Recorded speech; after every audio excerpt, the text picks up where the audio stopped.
But it's a unified majority, and it's people that know what it takes to make America great again. So together we had 12 months of unprecedented success in 2025, and now we're going to make history and break records with the epic midterm victory that we're going to pull off. It just doesn't seem to happen for people that win the presidency. It's an amazing phenomenon. You know, you win the presidency, and we sure as hell are having a successful presidency. I will say that. But even if it's a successful presidency, it's been nothing like what we're doing. We had a very good day 2 days ago, too. But even if it's successful, they don't win. I don't know what it is. There's something psychological, like you vote against. You can win by a lot. We won every swing state. We won the popular vote by millions. We won everything. But they say that when you win the presidency, you lose the midterm. So you're all brilliant people. Most of you are in this business longer than me. That makes me smarter than you. Because look where I am, right? No, it doesn't. But I wish you could explain to me what the hell's going on with the mind of the public, because we have the right policy. They don't. They have horrible policy. They do stick together.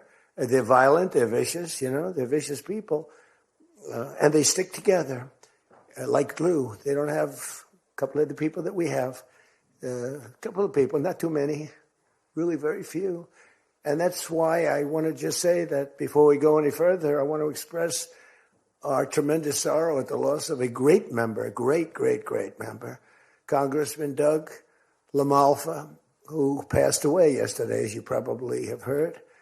And he was the leader of the Western Caucus, a fierce champion on California water issues. He was great on water. He wanted, release the water, he'd scream at him. And a true defender of American children. He was with me 100% of the time. And by the way, he wasn't a 3 o'clock in the morning person. Do you know what I mean by that? Where the speaker goes, sir, could you call up? Could you call? I said, what time is it, speaker? Sir, it's 3 in the morning. Could you make a couple of calls? How many? 9. So I'd start calling 3 in the morning. I said, I shouldn't use any names. I'm just going to create problems. But hi, Jim, and I'm not talking about Jim Jordan. I never had a call 3 in the morning for him. But I said, hi, Jim, how you doing?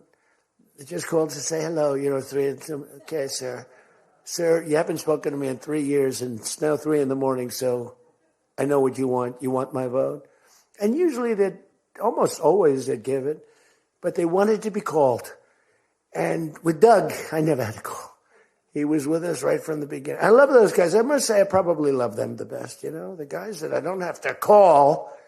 They know we're doing the right thing. I have a couple that are going to be with us all the way, but they just want the call. They want love. They need love. They're more insecure than most of you. It's true. No, most of you are secure people. They're all laughing. No, most of you are secure people. I had a couple say, look, I could have Trump call me all the time. I just have to break his ass a little bit. And he'll be calling.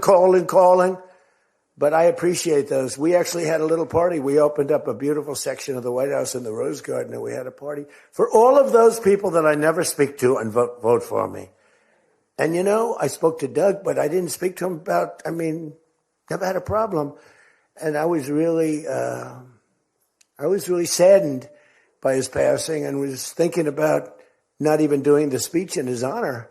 But then I decided that I have to do it in his honor. I'll do it in his honor because he would have wanted it that way. He would have wanted it that way. He would have said, do that speech. Are you kidding me? Do the speech. Big guy. But he was a fantastic person. Man, that was a quick one. I don't know quite yet what happened, but boy, it's a tough one. He was just with us. He was our friend, all of us, every one of us. And I also want to send our best wishes to Congressman Jim Baird and his wife, who are recovering from a car accident. They're going to be okay, but they had a pretty bad accident. And we're praying that they get out of that hospital very quickly. He's going to be fine. She's going to be fine, but it was a bad accident. And I want to thank the man who has been central to so many of our triumphs. He really has been. He's the guy that would call me to make those calls all the time. He's always working. And he's a nice person. He's he's a high-quality person. But I want to tell you, he's a very tough cookie. I've seen both sides. Not often do I have to see the other side, because he's just, by nature, he's a very fine, religious. I like that. He's a religious person. I like that. I like religious people. It usually means they're more honest. Sometimes it doesn't happen that way. I've had some real religious ones that did numbers on me, and I said, I'm going to get them someday. They got me by surprise, but it's usually good, okay, right? And his name is Mike Johnson, Speaker Mike Johnson.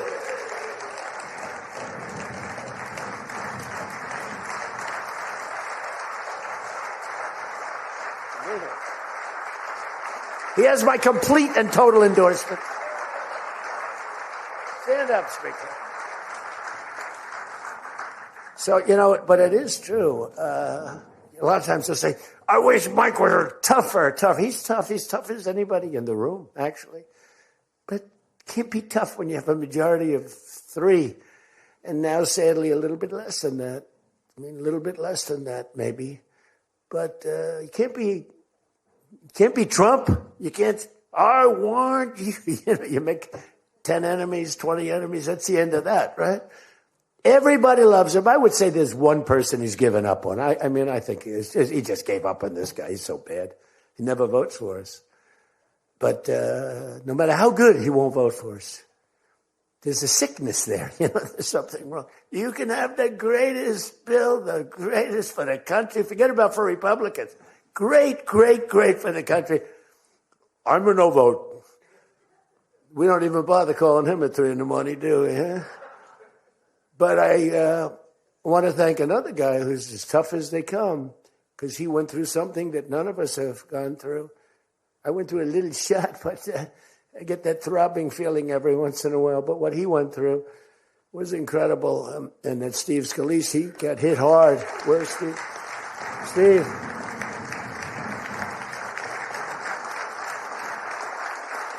He's a tough cookie. He was dead. I went to the hospital. His wife was crying so much. He was a mess. Oh, yeah, she loves you. That's the only thing I learned about Steve, that he has a wife who loves him. Because I've gone to hospitals where guys are in bad shape, and the wife couldn't care less. She's waiting. She's looking for the next guy. Who's the next guy down the pike? Who the hell is the next guy? He's died. I said, that's so bad. Oh, yeah. I had one where the dog died and the husband died at the same time. I said, it's so sad. Yes, I love this dog so much. She couldn't give it, and the guy left her a fortune. Can you imagine? I shouldn't have left her anything, but she was much more concerned. It's true. Oh, the dog was devastated. The husband, he was like an afterthought. Your wife loves you, Steve. She's a great wife. Another one who has a great wife, Jackie. Is Tom Emmer, right? Look at you. You have a great wife, but you haven't been tested like these guys. You haven't. We don't want to test her, right? She's incredible. She's a strong, beautiful, great person. She's a great person. She actually liked me at the beginning when we were having little fights. We weren't even having fights. We just didn't know each other. And I heard he said something negative about me. He was sort of right about the subject, but you're not supposed to say ever, even though you're right. But Jackie was saying, I'm telling you, he's a great guy. He's good. He's going to be a great president, blah, blah, blah. She was fighting for me. And now I love this guy. He's great. She was right about both of us, I think, right? But Tom has been incredible. He's incredible at what he does. And he's a great team player. Your conference chair, Lisa McLean, is so strong and powerful and beautiful. Thank you, Lisa. Thank you. Thank you. And I think their broadcast, we said we don't care if the press comes or not. So when I say that, that means that they're broadcasting all this, and I'm letting my feelings out because it's true. I feel that way about so many people in the room. I could say it about many of the people in the room. Some I don't know as well, but many of the people in the room. They're incredible people. You're incredible what you're doing. We also have another one, Richard Hudson, Chairman, NRCC. Richard's always in there. Always with a smile. No matter what's happening, Richard. He always has a smile. He's just a positive guy, smart and positive. Thank you, Richard. Really appreciate it. You do a great job. Republican Policy Committee Chairman Kevin Hern. Kevin, where are you, Kevin? Thank you, Kevin. Thank you. Did a great job. Every one of you got to be proud of yourselves. And basically the entire House Republican Conference. It's been really amazing what you've done. And we're going to give you some ammunition today. I said, I'd love to make a speech. Speaker asked me, would you make a speech? I said, sure. You think Biden would do that? Would you make a speech? What? First of all, people wouldn't ask him to make a speech because it never worked out well, right? Could never find the exits. You finish, look, stare here, stare there, stare here. You could jump off the front if you had to. No matter what he did, he got himself into trouble. So basically, they didn't ask him to. But if he did, it wouldn't be good. But it's good with me because, we have so much ammunition. We have ammunition. The problem is the fake news. That's why I like being on. I'd much rather do live television than do non-live because, when they say, as an example in my speech, peacefully and patriotically to the Capitol, peacefully and patriotically. Do you know that the Unselect Committee didn't report it, that I said those words? Do you know that the news never reported the words walk or march peacefully and patriotically to the Capitol? Do you know they never reported it? It's a scandal. The Unselect Committee never reported that. They never reported that Nancy Pelosi was offered 10,000 soldiers, National Guard soldiers, whatever you want. No, I don't want them. And the mayor. The mayors were in writing. She was more honorable about it. But Nancy got caught when her daughter did a documentary. She's a documentariist. And she has her mother saying, it's my fault. I should have taken the soldiers or something. I saw that in the documentary. I said, whoa, this was a major story. Has she spoken to her daughter since that, But they just, they are vicious people, even on the attack. And it was an amazing military feat that took place yesterday. Think of it. An amazing military. The people are saying, well, thank you.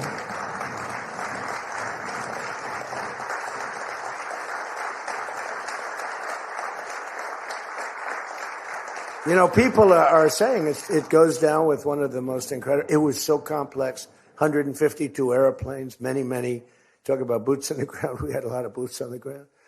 But it was amazing. And think of it, nobody was killed. And on the other side, a lot of people were killed. Unfortunately, I say that, soldiers. Cubans, mostly Cubans, but many killed. And they knew we were coming, and they were protected, and our guys weren't. Our guys are jumping out of helicopters, and you're not protected, and they were. But it was so brilliant. The electricity for almost the entire country was, boom, turned off. That's when they knew there was a problem. There was no electricity. Caracas said, there's no electricity. It's not the only people with lights were the people that had candles. It was just off. So we sort of got them a little by surprise. But it was brilliant tactically. It was an incredible thing. But I watched where Schumer, he's such a bad guy. I mean, I've known the guy for a long time, and he's such a bad guy. At some point they should say, you did a great job. Thank you. Congratulations. Wouldn't it be good? I would say that if they did a good job. Their philosophies are so different. But if they did a good job, I'd be happy for the country. They've been after this guy for years and years and years. And, he's a violent guy. He gets up there and he tries to imitate my dance a little bit. But he's a violent guy. And he's killed millions of people. He's tortured. They have a torture chamber in the middle of Caracas that they're closing up. But he's tortured people. And now what they do, the radical left, they actually have people, and it's hard to get them. They're all paid people. Most of these people are paid. You know they're paid when they have brand new, beautiful printed signs by like the highest quality printer, and you have a woman, free Maduro, and the sign is before we even did the attack. You know, free Maduro. Why do you want him freed? I don't know, but he should be free. Oh, she reads the sign. What does that say? It says free. Well, that's what I believe. And you know, you see the sign. It's like, Lisa, we should all have quality signage like that. The one thing I want their sign maker. The guy is great. He does beautiful signage. You know, the old days was better when they used to write out their own sign, wasn't it? They'd make a sign in the basement. They'd have an old broken board holding up a sign, and it's made with a magic marker, sloppy as hell, and it meant something. But today, when you have that yellow and black, they should use different colors a little bit. But the yellow is a beautiful shade of yellow. No, I want to find out who that is. I want him to work for the Republican campaign. He's much better than our guy, whoever the guy is. But the United States proved once again that we have the most powerful, most lethal, most sophisticated, and most fearsome.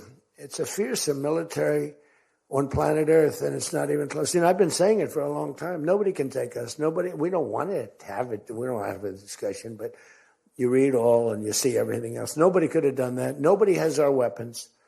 Nobody has the quality of our weapons. The problem is we don't produce them fast enough. We're going to start producing them much faster. We're going to be very tough on the companies. We have the best weapons in the world, but it takes too long to get them, including allies. When allies want to buy them, they have to wait 4 years for a plane, 5 years for a helicopter. We're not letting that happen anymore. We're telling our defense contractors, you're going to start building faster. You know, guy makes...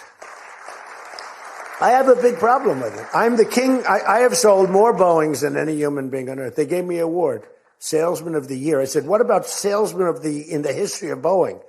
I've sold more Boeing planes than any man in history by far, probably over 1,000.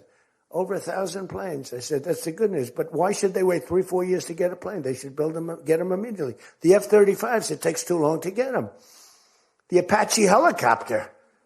I mean, I had India coming to me, sir, I've been waiting 5 years. We're changing it. We're changing it. India ordered 68 Apaches, and Prime Minister Modi came to see me. Sir, may I see you, please? Yes. I have a very good relationship with him. He's not that happy with me because, you know, they're paying a lot of tariffs now because they're not doing the oil, but they are. They've now reduced it very substantially, as you know, from Russia. We're getting rich because of tariffs, by the way. I hope everyone understands that. They hate to report. We're going to have over $650 billion poured into our country or coming in shortly because of tariffs. You know, they're finding all of these pockets of money a couple of weeks ago. Sir, we're off by $39 billion. Oh, is that good or bad? Meaning, do we have it or are we short of it? Sir, it's $39 billion that we can't account for. That means we have an extra 39. Yes, sir. I said, well, what are you saying? We just don't know where it came from. I said, check the tariff shelf. Sir, that tariff doesn't start until September. He said, no. It started about a month and a half ago. Check it. Comes back 25 minutes later. Sir, you were right. It came from tariffs. This never happened to us before, where we find plus 39 billion, not million, plus 39 billion. They were missing. We've taken in $650 billion or shortcoming, and that's because I'm being nice. If I want to be, and we have national security because of tariffs. And frankly, we have a big Supreme Court case. I hope they do what's good for our country. I hope they do the right thing. The president has to be able to wheel and deal with tariffs. Now, if you have the right president, it's good. You have the wrong president, you know. If you have the wrong president, nothing's good. Tariffs are the least of your problems. We found that out for 4 years. We had the worst president, did the worst job. They had the worst policy. We have to even run against these people. Now, I won't say cancel the election. They should cancel the election because the fake news will say, he wants the elections canceled. He's a dictator. They always call me a dictator. Nobody's worse than Obama. And the people that surrounded Biden, not Biden, I don't think it was Biden. He didn't know what the hell was going on, okay? The election was rigged. He had no idea what happened. He still doesn't. the auto pen. And by the way, you ought to make a big deal out of the auto pen. The auto pen was your president because most of the things were signed by auto pen. And you're not allowed to do that. I signed very little. Now I just sign everything because it's just so crazy. But, like I had the other day, we elevated a general to 4 stars. I think you should sign that. That's a big deal. A general did a great job, was elevated to 4 stars. And I had the gentleman, and I signed it in front of him, held it up. You got to sign it. You can't give it to an auto pen. And you can always tell an auto pen. One thing, it has 2 little tiny dots. You know that? 2 little dots. You know what that's from? 2 pins. They go bing, bing. They're wonderful things. But you got to sign it. And the law is you have to sign it. If somebody's, telling the auto pen person, he has to be authorized by the president of the United States. Well, he wasn't. The guy barely knew the president. How many times did you speak to the president, right? He said 2. And they just spoke about the weather. It was like this. But he was never authorized to sign. And I think 95% of the things were signed by auto pen. You can tell because the auto pen is a nice, clean signature, and his signature is a mess. The only thing he signed was, which is nice, was Hunter's pardon. That's the only thing that we can find that he signed. Most of it he didn't sign.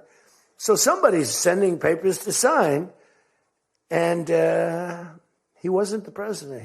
First of all, the election was rigged. You ought to have voter ID. You ought to insist on it. You ought to insist on it. Can you imagine? In California, they not only don't have voter ID, but if an official at the voting booths, which they don't have, by the way, because it's all mail, if an official, a voting official, even asks somebody for voter ID, sir, would like to see your identification. Do you come from our country? They put him in jail for tampering with the election. Okay? We got to straighten this out before it gets too crazy. California is more corrupt than any place. California is more corrupt than Minnesota. And I won Minnesota. Well, Tom's going, I think so. Well, it's close. It can't be proportionately, probably nothing's more corrupt, right? We got to win something. Yeah, right. He says you got to win. I'll tell you what, I did great there 3 times. I was surprised 3 times. Those elections are corrupt. They got you one time too, but I heard a long time ago, but they got you. But they got to straighten those out. But we have to have voter ID. And when you confront a Democrat about voter ID, like in a debate or something, I said it a couple of times with Biden, and they're very embarrassed when they say, we want voter ID, voter identification. The only reason somebody doesn't want that is because they want to cheat. Our elections are crooked as hell. And you can not only win elections over that, and not only win future elections, but you'll win every debate because the public is really angry about it. And you ought to pass the SAFE Act, or whatever you're going to call it. Are we going to SAVE Act or the Save America Act? I think we're going to change the name a little bit. You're going to put that up for a vote? I think everybody in this room certainly should do it. And it's a bad vote for them because they're voting against things like voter ID and other things that are almost equal to voter ID.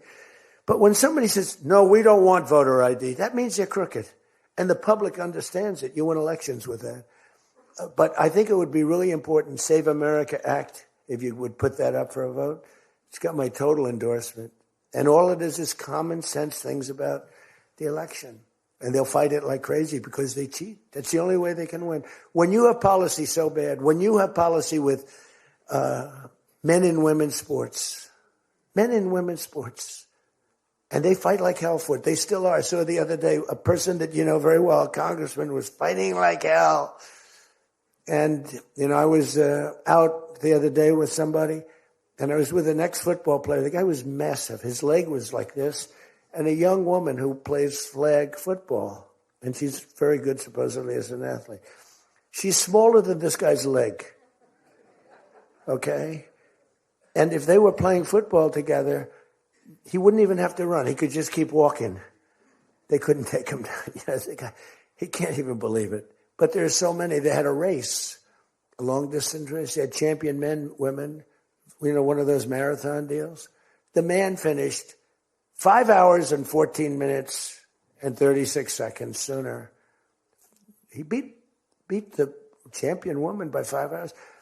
It's so demeaning to women. It's so ridiculous, right? It's so ridiculous. The weightlifting, take a look at the weightlifting records. One record stood for 18 years, and it was broken by 112 pounds. They couldn't get 1/8 of an ounce, They'd put an eighth of an ounce on. Then she's going to break the record for her mom, who's sitting in the front with her father. I'm going to break it. And she's out there. We're adding 1/8 of an ounce to each side. This record has stood, ladies and gentlemen, for 18 years. But she's going to do it. She's looking to get into the Olympics, right? And she gets up, and they put a little tiny thing like this, little thing. And my wife, by the way, my wife hates when I do this. She said, she's a very classy person, right? She said, it's so unpresidential. I said, but I did become president. She hates when I dance. I said, everybody wants me to dance. Darling, it's not presidential. She actually said, could you imagine FDR dancing? She said that to me. And I said, there's a long history that perhaps she doesn't know. Because he was an elegant fellow, even as a Democrat, right? He was the attack by Japan, he was quite elegant. But he wouldn't be doing this. But nor would too many others. But she says, darling, please, the weightlifting is terrible.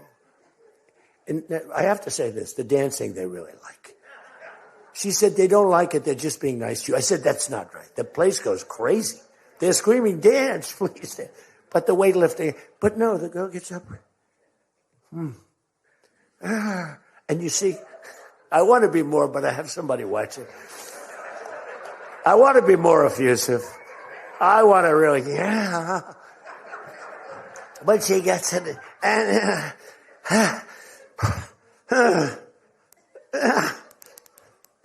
drops the thing, walks off the stage crying. Her mother's crying, her father's crying. Guy gets up. He said, have you lifted before? A little bit. And he walks up. Bing. He could have gone ding, ding, ding, ding. I think it was 112 pounds, right? It's crazy. Or the beautiful boxer. They have boxing now.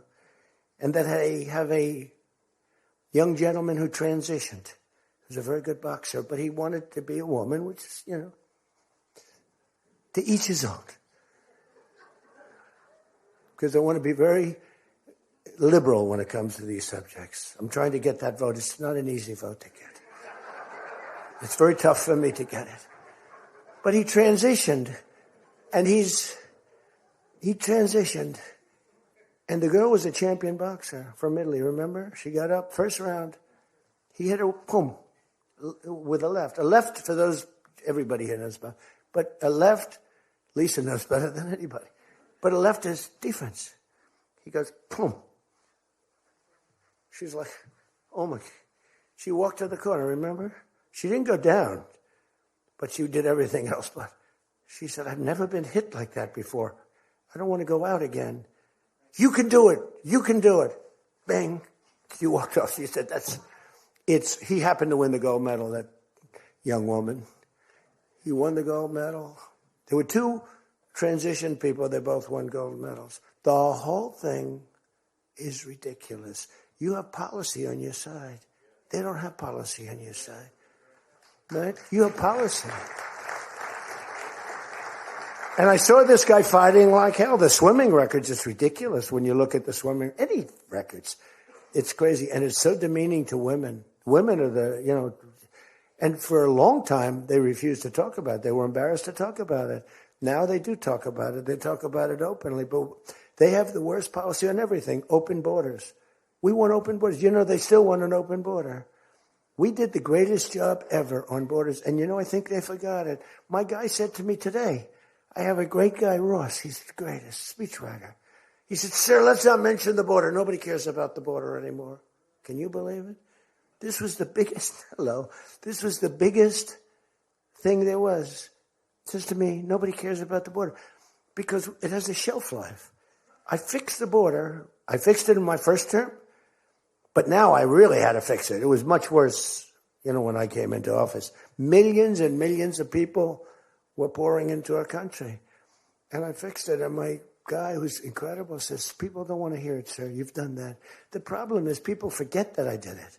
They totally forget. They were talking about the other day, we don't like Donald Trump on this. We don't like Donald Trump on that. And somebody just out of the blue said, well, he did an unbelievable job. Who cares about that? They're saying, that's been done. What do we do about that, Mike? Everything you do. It's almost like what have you done lately is the way you have to run your life. In other words, I could have the most unbelievable 4 years, and I guess I'm not allowed to run. I'm not sure. Is there a little something out there that I'm not allowed to run? But let's assume I was allowed to run. I could have, there's going to be a constitutional movement. No, I could have the most unbelievable 4 years. Everything was great. But in the last week, I made a little slip up in something. And you lose the election. It's like, so we can't let them forget that we did such a great job on the border. By the way, Venezuela, everyone, they're marching in the streets. They love it, except in New York. I mean, where they find these people? These people, and they're not these people are a mess. I know it's not nice to say that. They got hats that are all frayed and they look like, they're all paid. They don't even know what they're talking. When the reporters don't interview them because they know that it's, the press is so anti. It's hard to believe the press could be so anti because it's all common sense. It's not, we're conservative, whatever. Doesn't matter. We're all common sense people. It's not even conservative. It's common sense. But the press has no credibility whatsoever. Think of it. I got 97% bad stories on one network, 93% on the other, and I won in a landslide. You know what that means? The press has no credibility. That's all it means. And we got to keep it that way. So I don't talk too much about the swimming, the weightlifting, the boxing. I don't talk about it. You know why? I want to start bringing it up about a week before the election because I don't want them to correct themselves. I don't want them to say, we've decided that we don't want to have men playing in women's sports.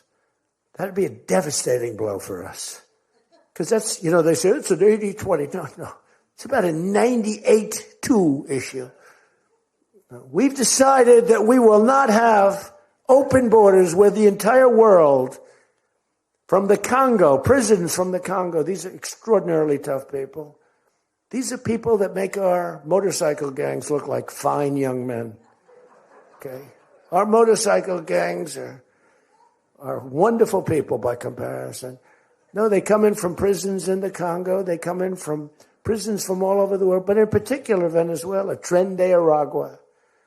Tren de Aragua comes in, and Tren de Aragua, they say it's the worst gang in the world. It makes our gangs look like little sweethearts. It makes our gangs, you want to take them out to dinner, they're so nice. They cut off the fingers of people. One guy makes a phone call in Colorado. The governor stinks in Colorado. He's no control. So Tren de Aragua, they don't want to do anything about it. So ICE has to go in and take them out because the governor doesn't want to do anything. But they make a phone call. They've taken over my building.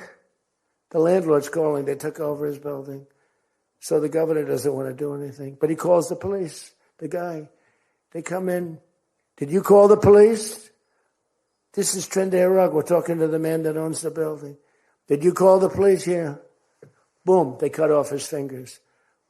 If you call him again, the next time your hand comes off. Can you believe it? The guy's walking around, his fingers were cut off. And these are the animals that we're throwing the hell out of here. Washington, D.C. is now the safest city in the country. And you people know that better than anybody because you were, think of it. You're in Congress. You're respected people. You're afraid to walk outside. Washington, D.C. Now, we had a terror attack 4 weeks ago. And one person's looking down from heaven and the other one is actually recuperating and going to make it, I think. But really badly hurt. Really badly hurt. most positive mother I've ever. No, my son's going to be fine, sir. The mother was telling me that the night of the attack, I went just like I went to you. I spoke to this incredible woman. Sir, everyone's praying for my son. He's going to be fine. The doctors thought she was, just hoping against hope. There was no chance. And 2 weeks ago, he got up and started walking around. It's amazing, actually. So maybe some really bad. It looks like he could be okay. He's going to have pretty bad after effects. But that was a terrorist attack on people that are doing a great job. And it could have been anywhere. But we haven't had a murder. We would have, on average, 2 murders a week in Washington. I don't even like talking about it. Two murders a week in Washington, D.C. We haven't had one in 7 months. People can walk out now. You can walk down with your wife down to the restaurants, which are booming, by the way. I mean, if you go back to before I got in, and we did a pretty good job 4 years ago, but it was never this, in my first term. So when we were during the first term, we were pretty good, but, it wasn't like that big of an issue. It became a big issue because people were being mugged all over the place. We had a couple of people working in the White House that were killed. We had one guy waiting for his wife in a car. They said, "Get out of your car." He said, "Well, I'm waiting for my wife." They blew his head off. The wife is walking up to the car. Animals. And then they get angry when I say, "They're animals." Nancy Pelosi, "They're not animals, they're human beings." No, they're not. This is another thing. That's a 98-2 issue also. No, they're animals, and we've taken them out. We've took out over 2,000 people, brought them back to their countries from where they came, or they're in prison now in Washington. Because it's not just like, you have to take the bad ones out. 2%, 3% of the population causes 90% of the crime. Think of it. 2% of the population in Washington, D.C. causes 90% of the crime. So when you get rid of the 2%, we took out over 2,000 people, got them out of the country or in prison. Some were so bad that we didn't want to send them back to their countries because they'll come back in, even though it's hard now, but, they're pretty smart. They're sick, but they're smart. But you're now living in one of the safest cities in the country. It's a great thing. You can walk to the restaurants. Restaurants are booming. New restaurants are open. They were all closing. You wouldn't have had a restaurant. And I don't know about you, but to me, those soldiers standing there look so good. I'm not going to feel safe walking down the street without them. I don't think you would either. Even though, we took out so many criminals, I just feel better. To me, they're beautiful. I look at these soldiers, and you feel safe. You feel safe. I don't think if we took them out, even if the crime wasn't much, it would definitely be more. We did a great job in Chicago. They don't want to talk about it. We, against all this slob of a governor, this stupid slob, who's the family threw him out of the business. He was a dope, and the Pritzker family. But they threw him out of the business. And the mayor, he's a low IQ person, extremely low IQ. We should give everybody, like, these competency tests, right? The cognitive, they call it cognitive. I'm the only president that went for cognitive. I think every president and vice president should be forced to take cognitive exams, mental tests, like, are they intelligent? Wouldn't it be nice? Do you think Walz could pass a cognitive test, as an example? Do you think Kamala could? I don't think Gavin could. He's got a good line of crap, but other than that, he couldn't pass. I mean, here's a guy who didn't want to have water coming down from the Pacific Northwest. Why? They have a little tiny fish, this big. It's a little tiny fish. Not doing well. You know why? No water. They're sending water. It's too much. It's killing the fish. So they cut it off. And then they have 25,000 houses burned down. They don't know why. No, I think, I believe in it. I'm the only one that took a cognitive test. I do, it's the worst. If I don't do a medical exam, because I've had times where I went longer, because I'm busy. If I don't do a medical exam, they say, Trump's not doing an exam. There must be something wrong with him. If I do the exam, they say, why did he do this? Why did he do this part of an exam? He did too much. There's something wrong with him. Do you remember there was a period, Mike, where I had 32 days in a row I did one press conference, 2, 3, sometimes 4. I do them behind the desk. I don't even just do it. I do press conferences. But I do many press conferences. So in 32 days, and then one day, just one day. This is 32 days in a row. Must be some kind of a crazy record. Then one day, do you remember I didn't do one? Because I took Kai, my very brilliant golfer, beautiful young lady who swings the club so beautifully. She's a great scratch golfer and loves playing. Grandpa, would you take me to play golf? So I ran, I play golf in like record. I play speed golf. Oh, it's better that way. You know the expression? Miss it quick. No, I play speed golf, but I'm a good golfer. Everybody knows. Anybody that I've beaten in this group. But I love to play golf, but I don't get to play much. But I took off 2 hours, and the press couldn't find me. But they knew I was there because they follow me. And I was getting, are you okay? Guys are calling me up. Some of the guys in this room. Sir, are you okay? Yeah, what's the problem? There's a report, sir, that you're no longer with us. Remember that? No. The report was that I don't want to use the D word. It's such a horrible word. Dead. I don't like. There's a report, sir, that you're no longer with us. I said, well, I just hit a 280-yard drive. This isn't bad. And, it's one of the, and it took me a couple of weeks to get that one straightened out.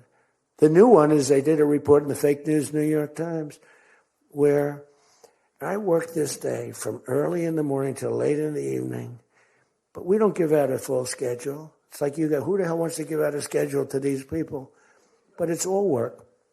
And this, in particular, this day was brutal. I never got to leave the seat. You couldn't do anything. It was just one after another after another. And this went on from early in the morning till late in the evening. And my people gave out a report. He had lunch. They show a report, lunch with somebody. And they did a story. Donald Trump is slowing down. He only had lunch. And then he went back up. And he said, that's malfeasance, whoever did, right? No, it's terrible. I was actually more angry with my people than I was with the New York Times. But they wrote a story. And it takes you a period of time to recover from these hits. And it's almost no matter what you do, but you have to keep a positive eye. But we have a fake press. We did a thing that's so incredible on medicine that nobody has ever done it. Reducing favored nations, most favored nations, we reduced the cost of medicine at levels that have never even been dreamt of before. We should win the elections on just that thing if we did nothing else and went home, go home. We did favored nations where we're bringing down the price of a pill. As an example, in London, the pill sells for $10. In New York, it sells for $130. That's 13 times as much. Most favored is I want to pay what the lowest nation in the world is paying.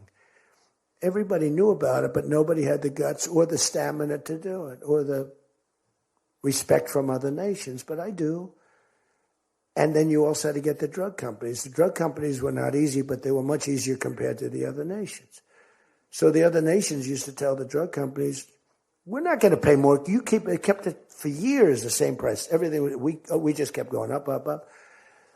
And finally I had the drug companies and I said, listen, fellas, you can't do this. Can't do it anymore. I'm not going to let it.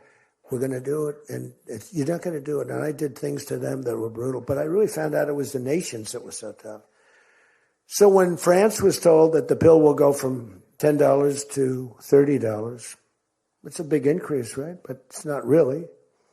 And that ours would come down from $12 or $13 down to $30. So theirs would go from 10 to 20 or 30.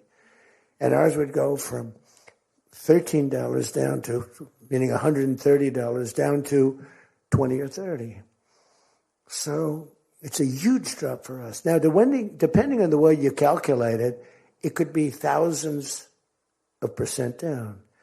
It could also be 90% and 80%. You know, there's two ways of calculating. I don't know if you know. They said Donald Trump exaggerated. No, there are two ways of calculating it. But calculate it at 80, 90%. But the other way is more accurate, like 900%, because that's what it really is. But there are two ways, but use to be generous, 90%. There hasn't been a reduction in 28 years, except for the 1 year where I got it down 1/4%, and I had a news conference. I was so proud of myself. The drug prices, prescription drugs, are going to be down by thousands of points.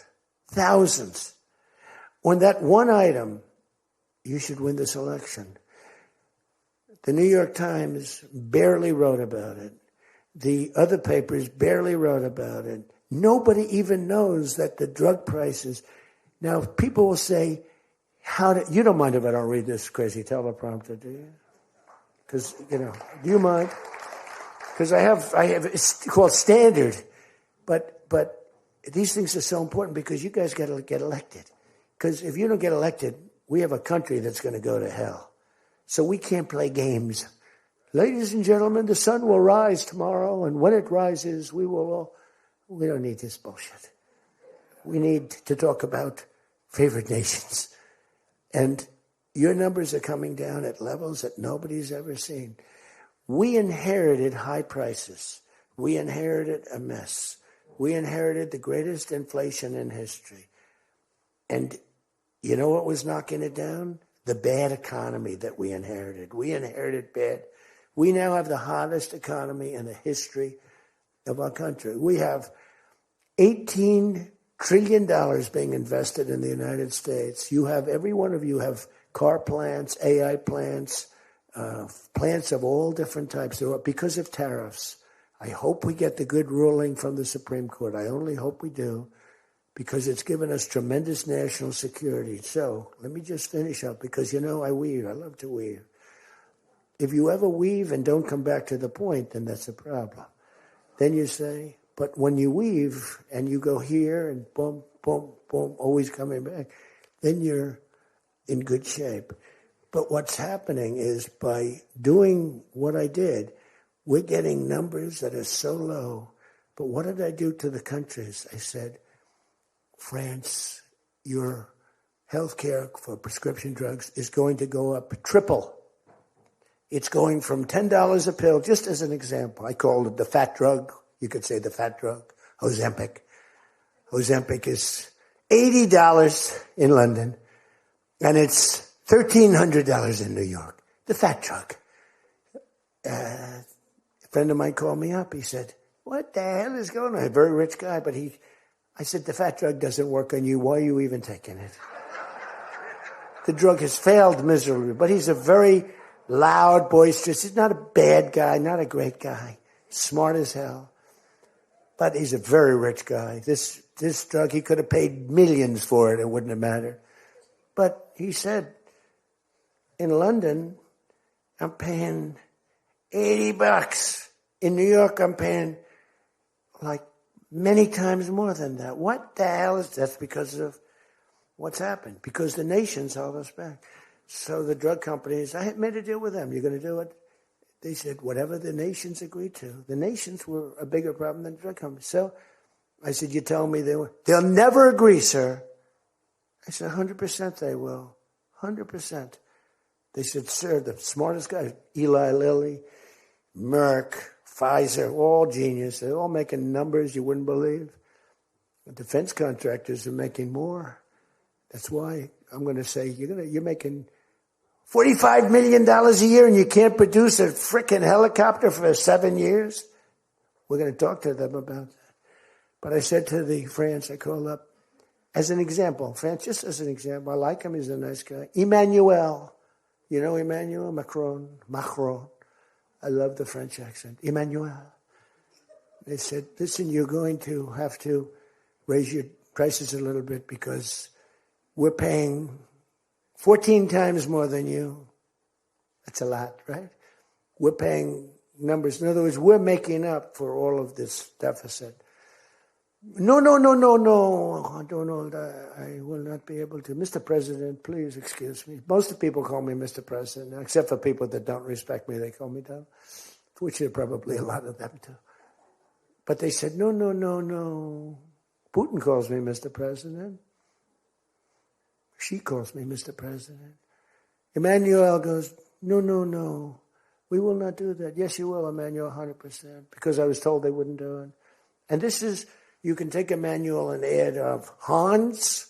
You can add up Ludwig. You can add every name in the book. It's all the same. The answer is no. We're not going to double our drug prices. Not for you or anybody else. I said, yes, you are, 100%. We are not going to do it. No, you don't understand. 100%. You're going to do it and you're going to like it. They go, I don't understand. I've told you 5 times, why do you keep saying you're going to do it? Because I'm always right about, Trump is right about everything, right? I said, the hat. Trump is right about it. I have been right about everything. Got to keep it going. Is there wood up here? Hold it. I always like to, just in case. Trump was right about everything. And I said, so you're going to do it, Emmanuel? No, I'm not. I said, okay, here's the story, Emmanuel. If on Monday you haven't agreed to every single thing that we want, I'm putting a 25% tariff on everything coming out of France, including your wines, your champagnes, and everything else. No, you cannot do that. I said, I can do that, and I will do that. Even for national security, I'll do that, but this is for medical security, and 100%. Now, let me explain. The tariff I'm imposing on you is 42 times more expensive than what I'm asking for you in return. So you can either have a 25% tariff added on to you, like I did with China on fentanyl. I put a 20% penalty tax on China, and it's drying up because the tax is far more than they make with fentanyl. But with the other nations, I said, you're going to do it. And you know what he said? You can't do that to me. I said, yes, I can. Don't worry about it. It's not going to be that bad. You just have to explain it to your people, your 39 million people, that, by the way, don't vote by mail. They vote on paper ballots. They tried voting by mail, and there was fraud all over the country. We're the only country that votes by mail, essentially. You know that, right? You know, Speaker, that's another thing. We're the only country that's stupid enough to vote by mail. Even Jimmy Carter's commission said don't do it. But just to finish so that you won't say he wanders. Emmanuel said to me, Donald, you have a deal. I would love to increase my prescription drug prices by 200% or whatever. I would love to do it. It'd be such an honor. Whatever you want, Donald, please. Don't tell the population. Please, Donald, I beg you. Every country said the same thing. No, we will not do this. Some were strong, some were very nice, some were rude. But they all said one thing, no, we won't. And within, I'd say on average, 3.2 minutes, they were all saying, we would be honored to quadruple our drug prices. So we would be honored to quadruple our prices if that's what you like. We want to make you happy. Okay. Therefore, I will not charge you a tariff, and you're going to increase your drug prices by 3 times what they were paying 2 days ago, right? And we have now favored nation. You think Biden could do that? I don't think so. Think Biden ever thought of it? Now, everybody's wanted favored nations, but everybody knew it was impossible to get the countries to agree to it because they wouldn't have done. And they've been doing this for 40 years or whatever it is. We were subsidizing the entire world. That's just one of the many things we're giving. But you should take that thing. That's going to save. Now, that also, when you add that to healthcare, your drug prices are much lower than what you projected. So we're going to reduce healthcare by a lot. One other thing. On healthcare, it's never been our issue. It should be our issue.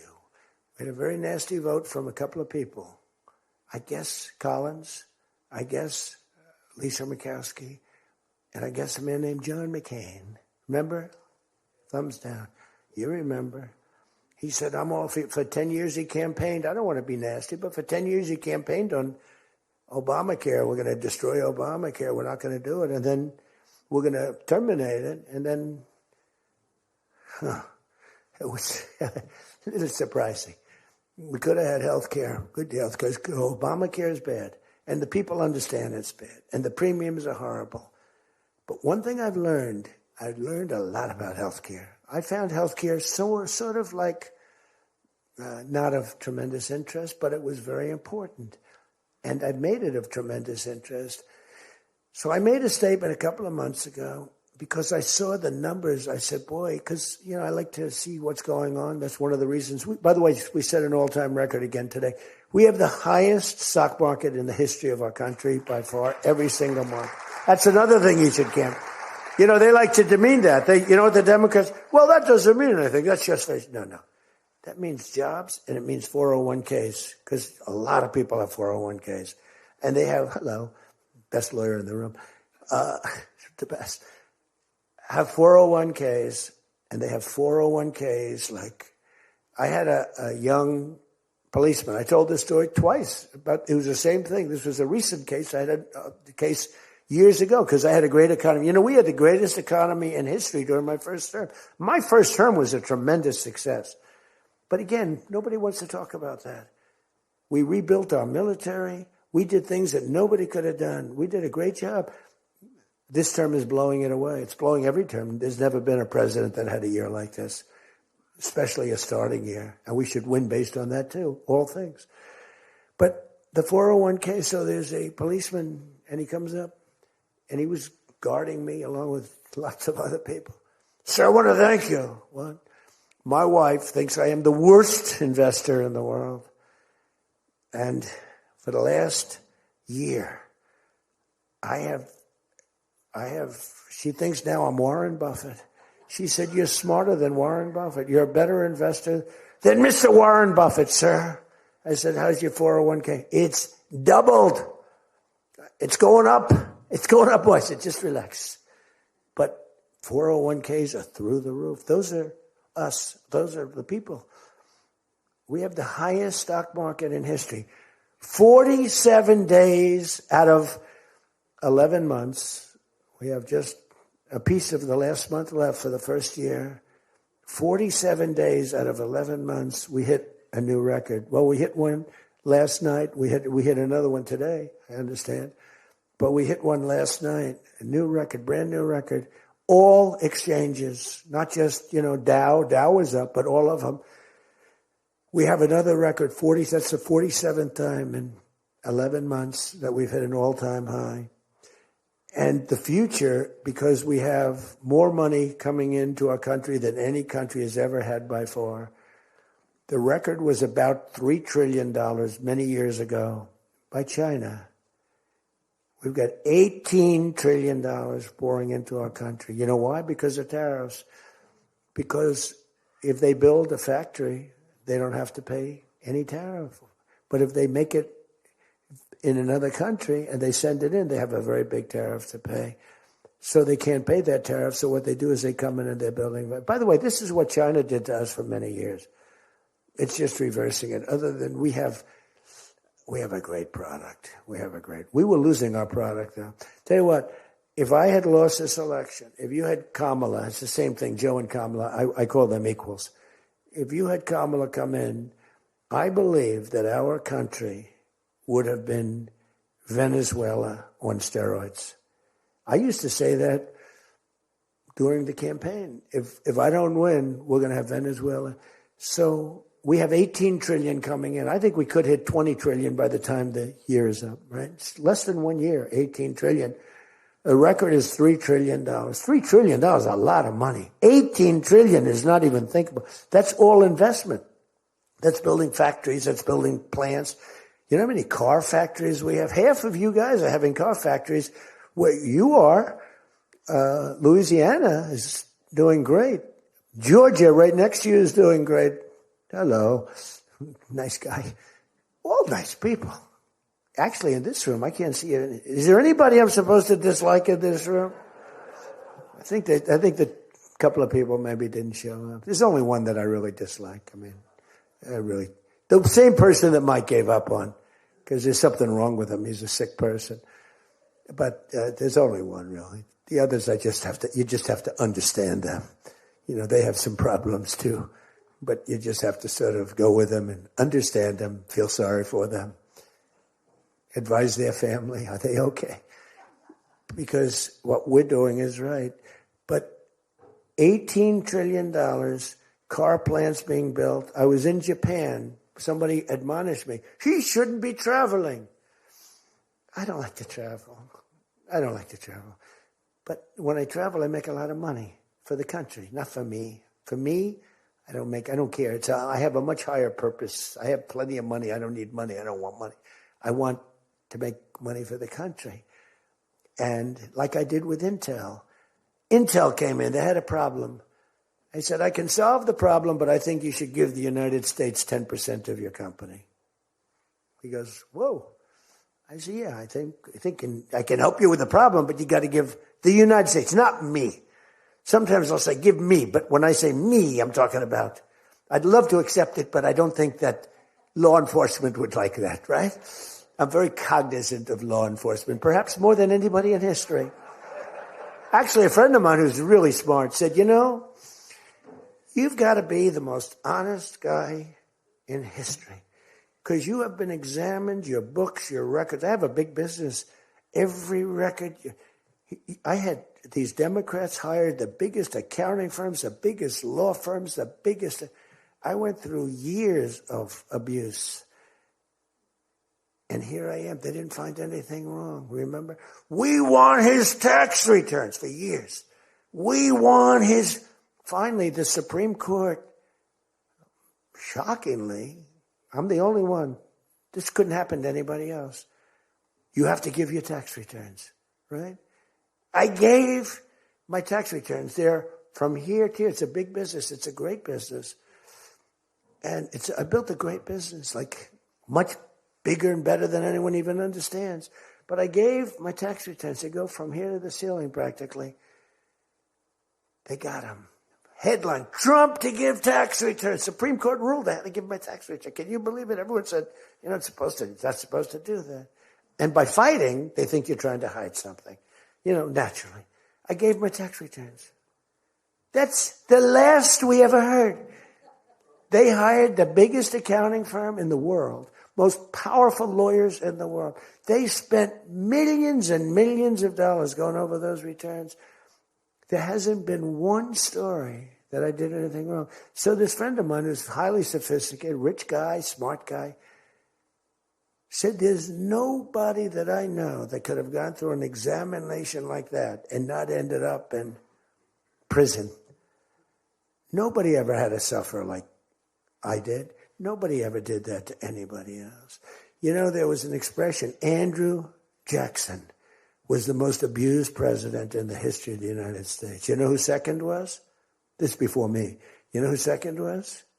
Abraham Lincoln. But he had a civil war, so we have to give him a pass. But Andrew Jackson was treated horribly. He was a great general and a good president. So bad that his wife died. His wife died. They were horrible.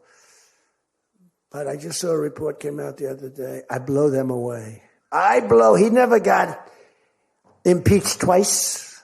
I got impeached twice or nothing. On a perfect phone call, remember? Perfect phone call. Tim Scott, who's a great guy, great, wonderful guy, South Carolina, straight guy, right? He is a good guy, good person. He's an honest person. He read a transcript. Thank goodness I had a transcript. Essentially, the call was taped. Because they tape calls. I didn't even know. So was that call taped? Yes, sir. I said, oh, well, bring it down. I don't even know. And we read the transcript. It was perfect. It was so good. I told Ukraine not to cheat.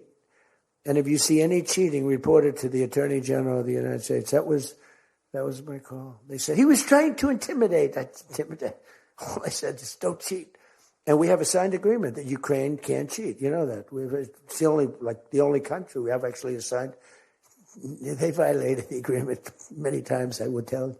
You'll find out. I was right about that, too. But nobody's gotten treated. But this guy said to me, for you to have escaped. But the one thing, and I'll just end it, because Jim Jordan back there, world champion wrestler, 128-1. Whatever happened to the one guy? The Russian. He lost to, how dare you lose to a Russian? Do you know the more impressive record for Jim? Because I'm a big sports person. I love sports. Jim went to high school. As in high school, he was considered like the top wrestler. But he was undefeated in high school. Now, what that means is that as a freshman, he was beating seniors. Is that true? Were you actually undefeated? Seriously, were you undefeated in high school? That means as a freshman, he had to beat seniors, Steve. Nobody could, because there's such a difference between a freshman and a senior. To me, that's more impressive than anything. But I'm also impressed with his fight. Now we have to close the deal, Jim. We got to close the deal. Close that deal. I respect. I saw Jim, and the first time I met Jim, I looked at him, and I said, tough-looking guy. But I noticed the ears, they were a little rough. They were a little bit of a rough. Some people would say a little cauliflower on that ear. They said, Jim, have you wrestled before? Yes, I did. Where? Was it Ohio State? Something like, he was an All-American at Ohio State. I said, yeah, I could sort of tell. I look at the ears and I can sort of tell. But have you had plastic surgery on your ears, Jim? No? Because they look better now than they did the first time. They've healed over the years.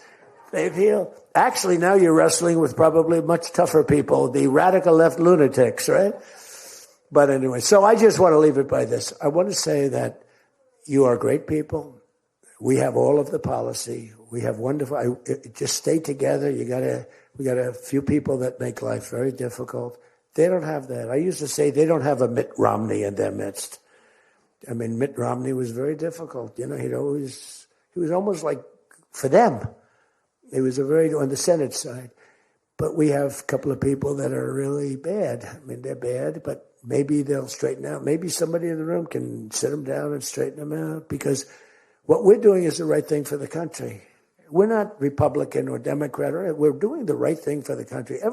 If you look at what we're trying to solve the healthcare problem. We're trying to get better healthcare at a lower price.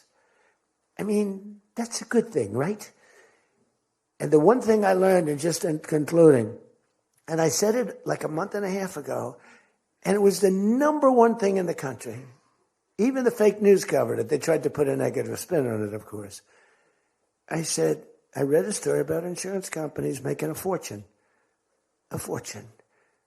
Their stocks were up 1,700%. Who invested recently in a stock that's up 17? And that's because the money that they're getting from Obamacare is massive. And the government generally. That means they're making a fortune. And as soon as that, because I have a natural, I don't want to say it again, but I have a natural business instinct. I do. I've always done things. I've done some things that people said you're crazy and I made a lot of money with. I've done a lot of things that were good. I have an instinct, right?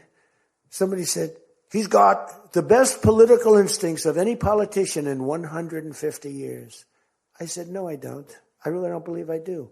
I think I have good instincts. I have common sense. But they said that it was a very complimentary statement, but I don't believe that's necessarily right. But I do have good policy. I have good common sense. And maybe they wheeled that into instincts. And I did become president, so can't be that bad. And I never did it before. Don't forget, I ran for president. I had a politician telling me very strongly, they said, sir, I've run for office 20 times and I've won 17. And I know what I'm talking about. This was at the very beginning of my first time. I said, well, I've only run once and I won, but I won for president. He said, you got me in that one. He's actually sitting in this room right now, that son of a gun. He knows who I'm talking about. He was giving me a hard time, but he's turned out to be a decent person. Not the best in the room, but a decent person. He's not my favorite in the room, but he's decent. But we have one thing that's really strong. Uh-oh, it's a fake news. Pulitzer Prize, right, Doug? Pulitzer Prize. He got one for the bullet. He had the bullet, but he got how many Pulitzer Prizes? 3 Pulitzer Prizes, and all talented guys. These are great guys. I don't like the people back there. These are the ones that take the pictures. Make me look thin for a change, Doug. You're making me look a little bit heavy. I'm not happy about it. But one thing I did see and find out in the last 2 months, when you tell the people that we want the money to be paid to the people so the people can buy their own health insurance and health care, it's like, and I just said it, and I said it because I read a story on the front page of a certain paper that I don't even mention because it's so stupid paper, it's so bad, it's gone so far off the Wall Street Journal, I don't mention it. I refuse to tell you that it's the Wall Street Journal. They've lost their way. This is not the Wall Street Journal of old. But I read a story on the Wall Street Journal, and it said that the insurance companies are making so much money. They weren't demeaning them or anything, and I guess as an investor, you're happy. When I read that, I said, wait a minute, they're making that kind of money. And they're making it because of stupid politicians, I hate to say, that we allow them to make it. If you guys can get in a room, because, we don't have that as one of our issues. It's the only thing they have.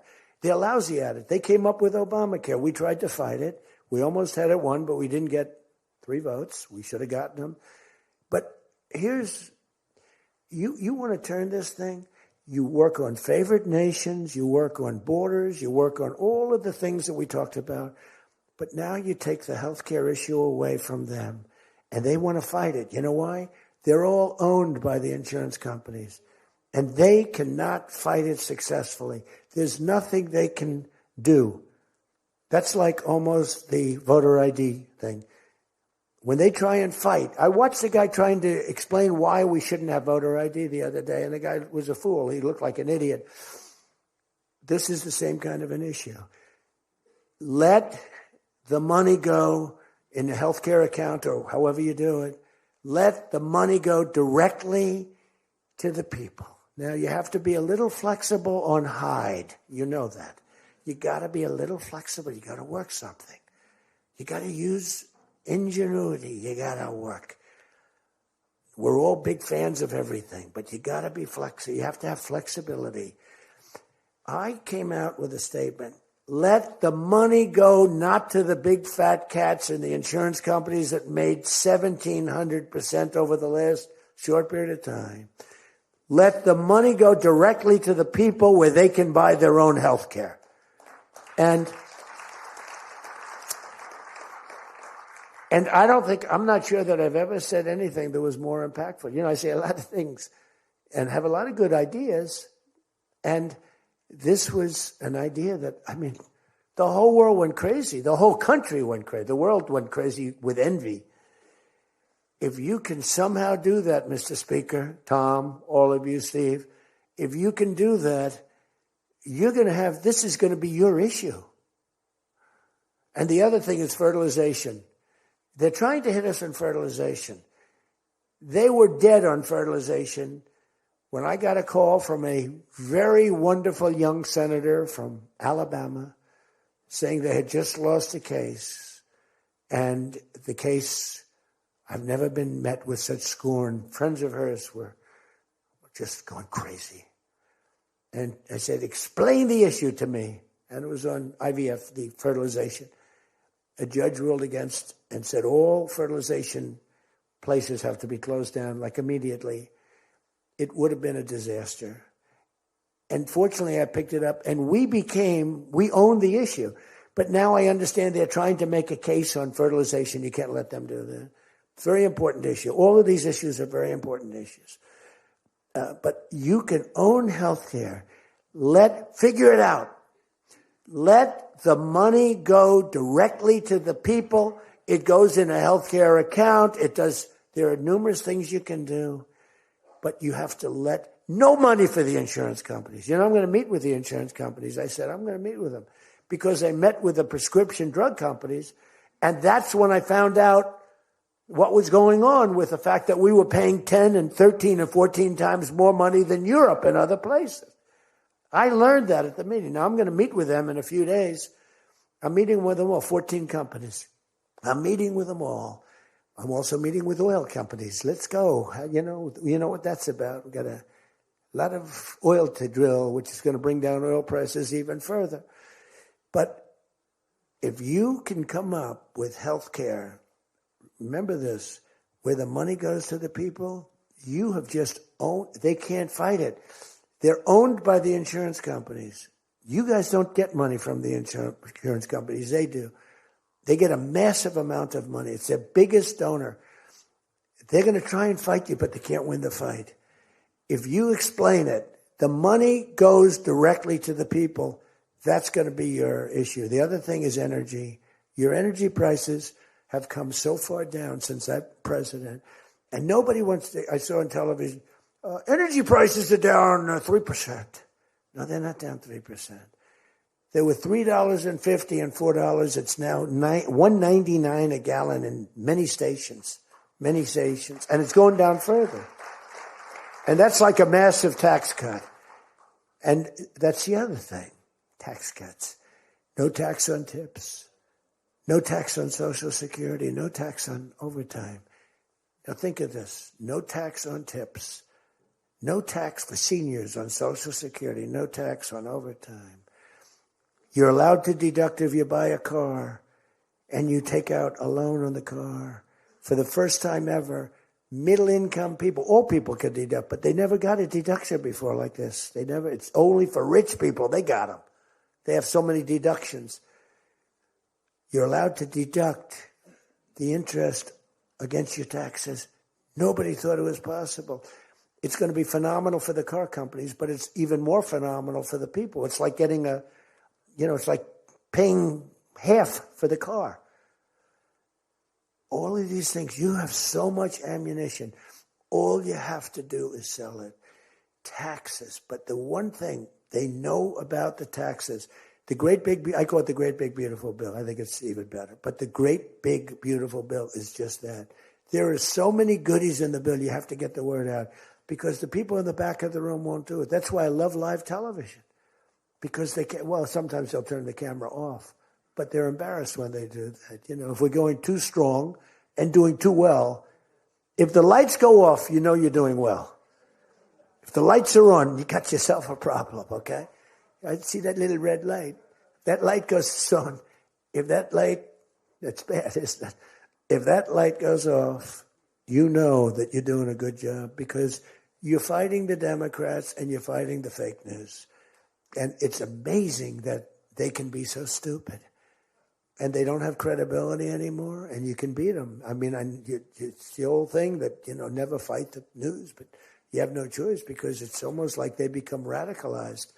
But you are fighting the news, but you can beat them. That's why I'm standing here. I mean, I had Kamala. I was beating Joe by 30 points, and then they changed him. That's like a fighter in the ring. He's losing, and they said, let's put somebody else in to take his place. Very unfair. They changed in the middle of the election. They said, he's going to lose, so let's give somebody else. And fortunately, she was just as bad as him. Probably slightly. I don't know. Would you say as bad or worse? Close. Pretty close. But it took 6 weeks. It was a honeymoon period. 6 weeks. It took 6 weeks to find out that she didn't have what it takes. But you got to win the midterms. Because if we don't win the midterms, it's just going to be, they'll find a reason to impeach me. I'll get impeached. We don't impeach them. You know why? Because they're meaner than we are. We should have impeached Joe Biden for 100 different things. They are mean and smart. But fortunately for you, they have horrible policy. They can be smart as can be. But when they want open borders, when they want, as I said, men and women's sports, when they want transgender for everyone, bring your kids in. We're going to change the sex of your child. Just send them our way. In some cases, like in Minnesota, they don't even tell the parents. Is that right? And nobody believes it when I say it. I think we have 6 states. Nobody, am I correct? Okay, Tom Emmer said yes, so. But it's true. Where the kid comes back, they keep the kid. They operate on the kid. They don't tell the parents. It's not believable. We have great, solid common sense policy. They have horrendous policy. What they do is they stick together. They never have a no vote. They impeached me. I never knew I was going to be impeached. I get a phone call. You just got impeached. I said, what does that mean? It took them 10 minutes. They impeached the president of the United States, who did a damn good job. I rebuilt our military, Space Force. I got everything. I did a lot. They impeached me for nothing, twice, for nothing. Fortunately, you were on our side, and we were unanimous. And the second time, the few people in this little group, like Rice and this, they're all gone. Every one of them is gone, except one that we're going to sort of let ride with him. Some guy that has a state that you might as well just let him ride. But think of it, everyone's gone. Everyone's gone. It makes me feel so good. I don't want to feel vicious, but I'm so happy that everyone. And they're seriously gone, too. They lost in landslides. This guy named Rice, he lost by 48 points. Right? Remember him? Oh, no, there he is. What a job you did, Mr. Fry. Congressman Fry. I looked around for somebody. It's true, this was a good choice. We've made some bad choices, too, because you have to do it. I said, who the hell can run against this guy, Rice? It was a Trump plus 40 district. They had riots around his house that night. You know, he voted, I vote to impeach. And that night they had riots. So they said, who the hell? Just give me somebody. A warm body. And then, no, it has to be a living, breathing person. And then if I could get a genius, it would be good. And we got a guy who is so good. He's been, I think, are you happy with him? I think so. Stand up, bro. He's great. I said, where does he come from? He's like a senator, state senator or something. I said, all right. I spoke to him one time. I said, you're accepted. But little did I realize how good he was. You did a great job. You've done a great job, and the people love him. So he has done a great job. I just want to say this. I haven't read one word on this thing. Who the hell else could do this? And I think I gave you something. It's just a roadmap, and it's a roadmap to victory. You have so many good nuggets. You have to use them. If you can sell them, we're going to win, because we've won 2 races in like 50 years. It's, for whatever reason, I don't know why, but just don't fight it. It doesn't make sense. There've been 2, and they were unusual circumstances. So whether it's a Republican or Democrat, whoever wins the presidency, the other party wins the midterm. And it doesn't make sense, because we've had the most successful year probably in the history. They say, and now you add what happened essentially yesterday, we've had the most successful first year of any president in history. And it should be a positive, and make it a positive. So with that, I leave you. I do. And I started by saying I love you all, and I'll end by saying I love you. You're amazing people. What you do for this country is incredible. And thank you all very much. Thank you. Thank you.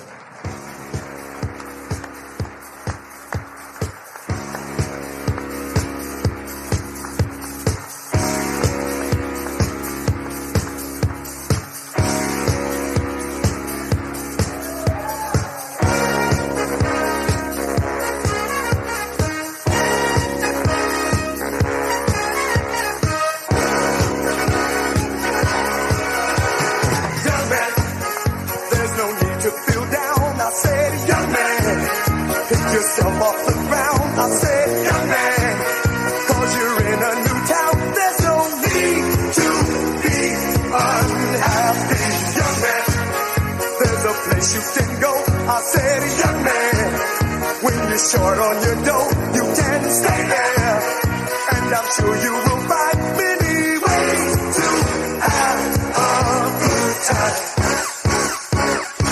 It's fun to stay at the YMCA. It's fun to stay at the YMCA.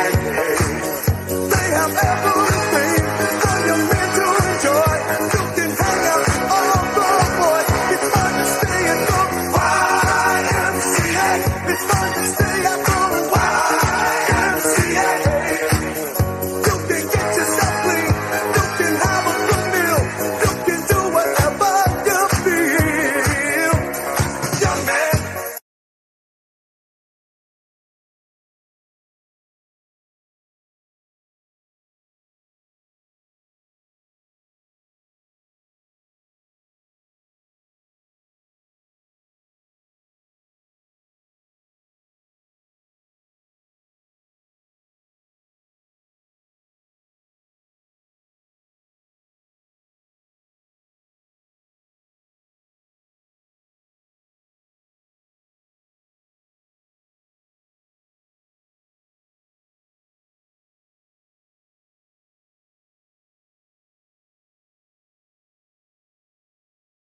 so perhaps her arrival is imminent. We don't yet have a specific time for when she is going to be speaking or specifically what she will be talking about. We are going to take this opportunity, though, to step away for a brief break, continuing our live coverage in just a moment. We'll be right back.